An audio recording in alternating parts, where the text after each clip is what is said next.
How to make a floating paper lantern with toothpicks, tissue paper tea candles.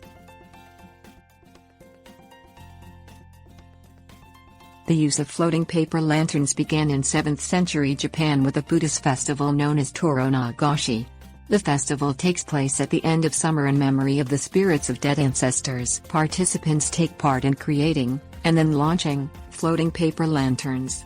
They believe the spirits visit during the celebration and the lanterns carry the spirits back home. Floating paper lanterns are not used exclusively for Toro Nagashi and can be made at home for use in decorating swimming pools, ponds or other calm bodies of water. Things you will need: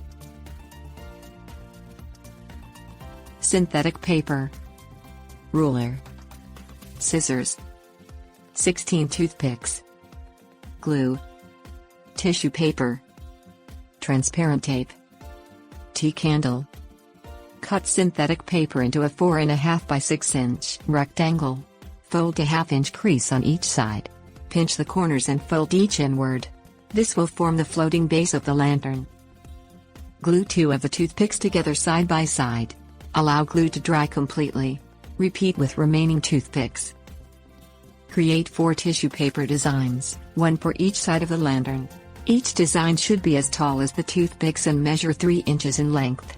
Glue 1 toothpick pair to the edges of each tissue paper design. Make sure the toothpicks are glued to the back side of the design. Allow glue to dry completely. Apply a small strip of glue to the toothpick pairs on the back of each design. Arrange the pieces into a standing box and secure by pressing the edges together. Allow glue to dry completely. Place a little tea candle in the center of the synthetic paper float. Place the completed paper lantern over the tea candle. Gently set the lantern on the water's surface. Tips: warnings.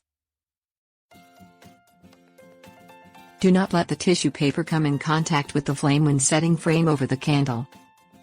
Floating candles pose a fire risk and should be supervised if in an enclosed space.